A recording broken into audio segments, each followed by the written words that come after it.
Hi everyone, it's Susan Mallery, and I'm going to be reading a brief excerpt from my holiday book, Happily This Christmas. Annoying other people was one thing. Win Bochine could completely get behind that idea, mostly because more often than not, people deserve to be annoyed.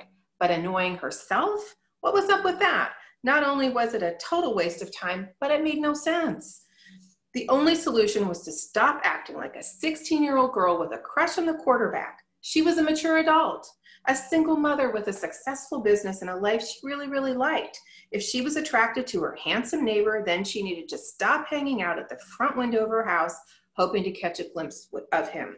She should march over to his place, knock on his front door, and say, "I'm an idiot," she muttered out loud, not for the first time. No matter how she envisioned the march over there scenario, she couldn't figure out what she was supposed to say when he opened the door.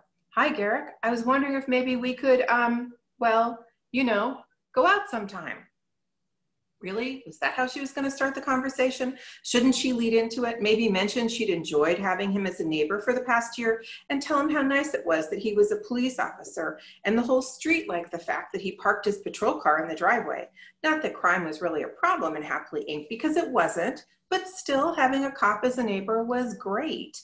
Although her interest was more personal, what with how he looked over the summer, mowing his lawn, shirtless. Not that she hadn't noticed him before. She had until the lawn mowing season. She'd managed to ignore him, but now she couldn't, and it was already November, and she'd done absolutely nothing to take their non-relationship past the waving and high-ing stage, and here she was hanging out by her front window, and she was ready to slap herself upside the head. It was the dating thing. She wasn't good at it because she didn't do it very often.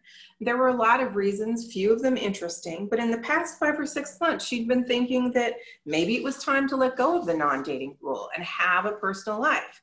But while she'd spent a lot of time thinking, she hadn't spent much time doing. "I'm better than this," she muttered, ignoring the little voice in her head whispering that obviously she wasn't. It was just that in every other area of her life, she was capable. Hunter, her 14-year-old acting out at school, she could deal with that 5 ways to Sunday. A printing order gone awry at work, easy peasy. A friend with an emotional crisis. She was all about the hugging and the straight talk. But when it came to dating or wanting to date or thinking Garrick was sexy and super sweet with her son, and lately she'd been wanting them to get to know each other better, she was a mess. Worse than a mess, she was pathetic. As proof, she was standing in her living room, looking out the picture window, staring at his house, waiting for him to get home. It was Saturday afternoon. She had a lot of things she should be doing, and none of them included staring at some guy's empty driveway. If only there weren't something about him, but there was, and not just the whole tall with broad shoulders thing, although that was very nice, as were his gray eyes and dark hair, but that really wasn't what got her attention. It was more the fact that while Garrick was always friendly and pleasant, there was a hint of something a little dark and dangerous lurking beneath the surface. Ridiculous but true, and like most reasonably intelligent women who knew better, she couldn't help responding to the possibility of a great guy who just might have a whisper of a dangerous streak. She turned away from the window just in time to hear a dinging sound.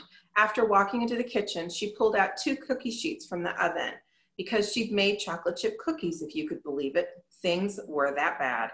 Oh, not the baking. She baked all the time for Hunter, and most likely she would pretend she'd made these for her son as well.